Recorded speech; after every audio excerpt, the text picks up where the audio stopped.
Scroll through any social media feed today. You'll find people sharing every detail of their lives, what they eat, where they travel, how they feel, even the most intimate moments of their relationships.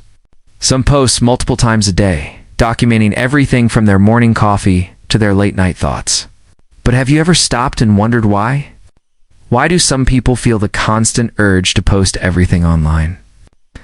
Is it just about self-expression, or is there something deeper happening in the human mind? Today, we're going to break down the real psychology behind people who share their entire lives on the internet. Let's start with a simple truth. Humans crave connection. We are social creatures, wired to be seen, heard, and understood. For thousands of years, our survival depended on belonging to a group. Being excluded meant danger, isolation, even death. Fast forward to the digital age, and that ancient need for connection has simply evolved.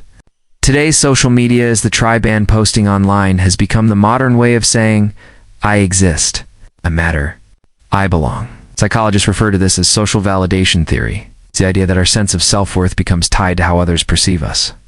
Every like, comment, or share acts as a mini dopamine hit, a little burst of pleasure in the brain's reward system. It's the same pathway activated by food, praise, or even addictive substances. So when someone posts a photo and sees it get attention, their brain literally rewards them with a chemical feel-good signal. Over time, that reinforcement becomes a cycle post. Receive feedback, feel good, repeat. But there's more. Not everyone posts for the same reasons. Some people share because they want connection.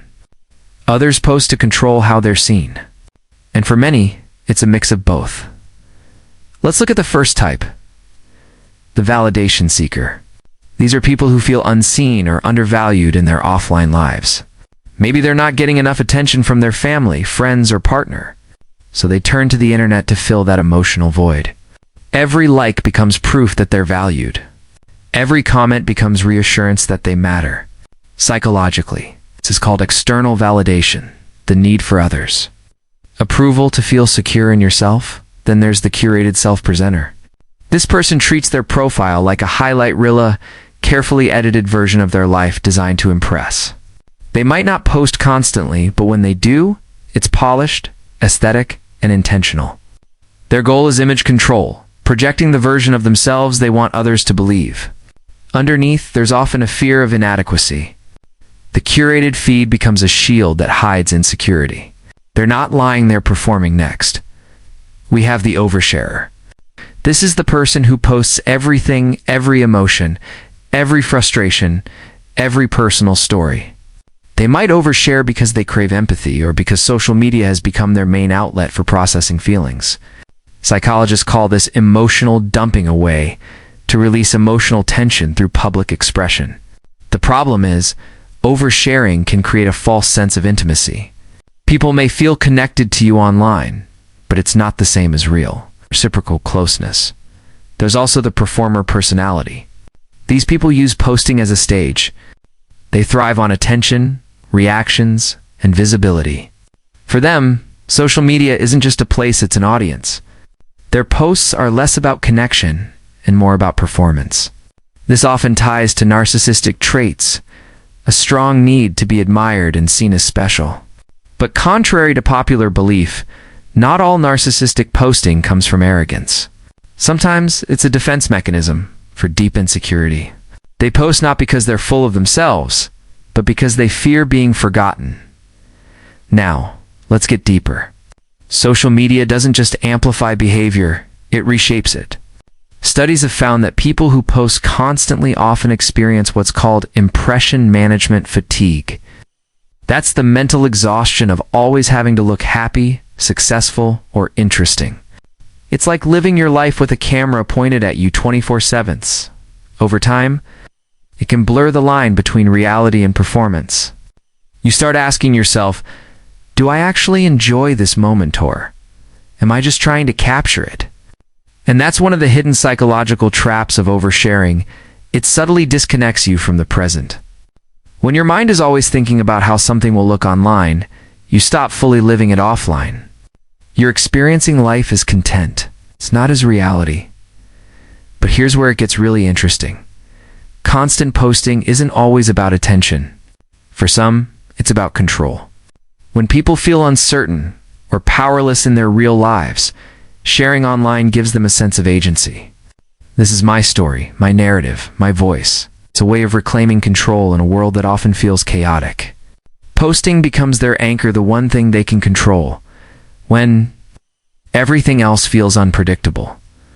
There's also a deeper emotional layer at play, fear of invisibility. In a world where everyone is constantly sharing, staying silent can make you feel like you don't exist. It's almost like if you're not posting, you're fading away.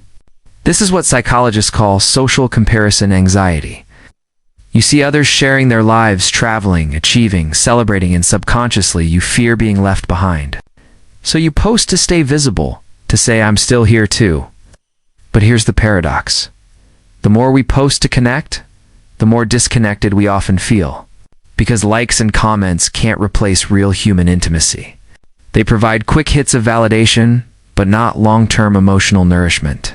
You can have thousands of followers and still feel deeply alone. So what's the takeaway here? Posting online isn't inherently bad. It's not a sign of vanity or weakness. It's human. We all want to be seen and heard. The key difference lies in why we're doing it. Are we sharing to express or to impress? Are we posting to connect or to compensate? If your self-worth rises and falls with your notifications, that's a sign your validation is being outsourced. But if you can post, walk away, and still feel complete, that's balance. Healthy sharing comes from wholeness, not from emptiness. So next time you post, ask yourself, would I still enjoy this moment if nobody saw it? Because the answer to that question reveals everything about whether you're living authentically, performing for approval at the end of the day. Social media is just a mirror. It reflects who we are, what we crave, and what we fear. Some use it to connect, some to escape, and some to be seen. But when we become aware of why we share, we regain control over how we use it. If you found this exploration into the psychology of online behavior insightful, and you're interested in understanding the hidden motives behind everyday human actions, make sure to subscribe to Psyche Edge.